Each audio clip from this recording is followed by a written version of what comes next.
ચાલો એક એવા સમયમાં જઈએ જ્યારે ગુજરાતી સમાજ અને સાહિત્ય પરંપરાઓની મજબૂત પકડમાં હતું અને એ જ વખતે એક માણસ ઊભો થયો જેણે પોતાની કલમને તલવાર બનાવીને એ બધી જ જંજીરો તોડવાની હિંમત કરી. આ કહાણી છે કવિ નર્મદની, જેમણે ખાલી કવિતા નહોતી લખી પણ એક આખા નવા યુગનો પાયો નાખ્યો હતો. આહા, આ શબ્દો સાંભળીએ ને એટલે જાણે ગુજરાતનું ગૌરવ આપણા લોહીમાં દોડવા લાગે છે, ખરું ને? આ ફક્ત એક ગીત નથી, આ તો ગુજરાતની ઓળખ છે, આપણી અસ્મિતાનો અવાજ છે, આપણું રાજ્યગીત.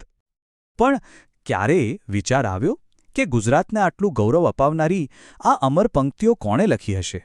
આ શક્તિશાળી અવાજ પાછળ કયો ક્રાંતિકારી વિચારક હતો? તો બસ આ જ ગીત આપણને સીધા એ યુગ પ્રવર્તક સુધી લઈ જશે જેમણે ગુજરાતને પોતાની સાચી ઓળખ આપી.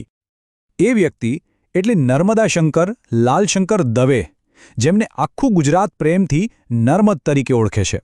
પણ એમને ખાલી કવિ કહેવા એ તો એમના વ્યક્તિત્વ સાથે અન્યાય ગણાય. એમનું સાચું બિરુદ છે આધુનિક ગુજરાતી સાહિત્યના સ્થાપક.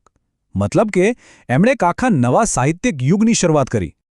હવે નર્મદ બનવાની આ સફર કંઈ સહેલી નહોતી. એની શરૂઆત જ એક એવા ત્યાગથી થઈ હતી જેણે રીતસરનો ઇતિહાસ રચી દીધો. જુઓ, સુરતમાં જન્મ, મુંબઈની એલ્ફિન્સ્ટન જેવી મોટી સંસ્થામાં અભ્યાસ અને પછી એકદમ સુરક્ષિત શિક્ષકની સરકારી નોકરી. લાઈફ એકદમ સેટ હતી, બરાબર ને? પણ પછી આવ્યું 1858નું વર્ષ અને બધું જ બદલાઈ ગયું.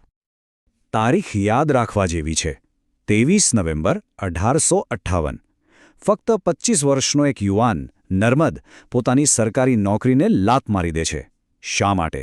કારણ કે એમણે સંકલ્પ કર્યો કે હવેથી હું માત્ર મારી કલમના જોરે જ જીવીશ. વિચારો, એ જમાનામાં આવો નિર્ણય લેવો એ કોઈ પાગલપનથી ઓછું નહોતું. અને એમના આ નિર્ણય પાછળનો જે જુસ્સો હતો ને, એ આ પંક્તિઓમાં સાફ દેખાય છે. એમના માટે કલમ એ ખાલી પૈસા કમાવાનું સાધન નહોતું. ના, એ તો એક શસ્ત્ર હતું. સામાજિક પરિવર્તન માટેનું એક જંગનું એલાન થઈ ચૂક્યું હતું. તો બસ અહીંથી જ નર્મદના જીવનનો સૌથી મોટો અને સૌથી સંઘર્ષમય અધ્યાય શરૂ થાય છે. સમાજની જૂની પુરાણી રૂઢિઓ સામે એક ખુલ્લી લડાઈ. અને આ લડાઈ માટે એમનું હથિયાર શું હતું ખબર છે? એ હતું દાંડિયો. 1864માં શરૂ થયેલું આ ન્યૂઝપેપર ખાલી સમાચાર નહોતું આપતું, એ તો સમાજમાં ફેલાયેલી અંધશ્રદ્ધા અને ખોટા રિવાજો પર મારવામાં આવતો એક સીધો અને નિર્ભીક ફટકો હતો. જરા આ બે વિચારધારા વચ્ચેનો તફાવત તો જુઓ.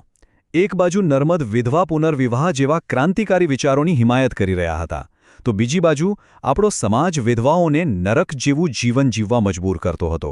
આ કોઈ નાનીસૂની વાત નહોતી, આ તો બે અલગ અલગ દુનિયાની સીધી ટક્કર હતી. પણ જ્યારે સમાજ સામે અવાજ ઉઠાવો ત્યારે એની કિંમત ચૂકવવી જ પડે, અને નર્મદે પણ ચૂકવી. 18 ઓગસ્ટ 1866ના દિવસે એમની જ જ્ઞાતિએ એમને બહિષ્કૃત કરી દીધા. વિચારો, એ સમયમાં જ્ઞાતિમાંથી બહાર થવું એ તો એક પ્રકારના સામાજિક મૃત્યુ બરાબર હતું. પણ આ નર્મદ હતા, પાછા પડે એવા નહોતા. સમાજે એમને બહાર કર્યા, ભલે, એમણે પોતાના સિદ્ધાંતોને જીવીને બતાવ્યા. 1869માં તેમણે પોતાની જે જ જ્ઞાતિની એક વિધવા સુભદ્રા સાથે લગ્ન કર્યા. આ ખાલી લગ્ન નહોતા, આ તો એ રૂઢિચુસ્ત સમાજના ગાલ પર મારેલો જોરદાર તમાચો હતો. એમણે જે કહ્યું એ કરી બતાવ્યું. તો એક બાજુ સમાજ સુધારાની લડાઈ તો ચાલતી જ હતી, પણ નર્મદનું કામ અહીં પૂરું નહોતું થતું. એ તો એક શિલ્પકાર પણ હતા, સાહિત્યના શિલ્પકાર, જેમણે આખી ગુજરાતી ભાષાને એક નવો જ આકાર આપ્યો. ગુજરાતી સાહિત્યમાં પહેલી વાર શબ્દ જાણે નર્મદ માટે જ બન્યો છે. પહેલી આત્મકથા નર્મદે લખી. પહેલો એક ભાષીય શબ્દકોશ નર્મદે બનાવ્યો. નિબંધ, ઉર્મિકાવ્ય, પશ્ચિમી શૈલીના નાટકો, આ બધાની શરૂઆત એમણે જ કરી. એમણે ખાલી લખ્યું નથી, એમણે તો આવનારી પેઢીઓ માટે નવા રસ્તાઓ ખોલી આપ્યા. એમની આત્મકથા મારી હકીકતીની જ વાત કરીએ, 1866માં લખાઈ. પણ એમાં એટલી બધી સચ્ચાઈ અને એટલી ખુલ્લી વાતો હતી ને કે એ સમયનો સમાજ એને સ્વીકારી જ ન શક્યો. એટલે જે છપાઈ કરે ખબર છે, એમના મૃત્યુના લગભગ 47 વર્ષ પછી. આના પરથી જ ખબર પડે કે નર્મદ એમના સમયથી કેટલા આગળ હતા. અને નર્મકોશ, અરે આ કોઈ સામાન્ય ડિક્શનરી નથી, આ તો આપણી ગુજરાતી ભાષાનો ગૌરવ છે. વિચારો, એકલા હાથે વર્ષોની મહેનતથી એમણે ગુજરાતી ભાષાનો પહેલો વૈજ્ઞાનિક ઢબે તૈયાર થયેલો કોશ બનાવ્યો. એમણે આપણી ભાષાને એક માન આપ્યું, એક વ્યવસ્થા આપી. આટલું બધું કામ, આટલો બધો સંઘર્ષ, આ પછી ઇતિહાસે નર્મદને જે સ્થાન આપ્યું એ ખરેખર અજોડ છે. એમને આજે પણ અર્વાચીનોમાં આદ્ય તરીકે ઓળખવામાં આવે છે, જેનો અર્થ થાય છે આધુનિકોમાં પણ સૌથી પ્રથમ. આ ખાલી એક બિરુદ નથી, પણ એમના યુગ પ્રવર્તક વ્યક્તિત્વની મોહર છે. અને એમનો વારસો આજે પણ આપણી સાથે આપણી આસપાસ જીવંત છે.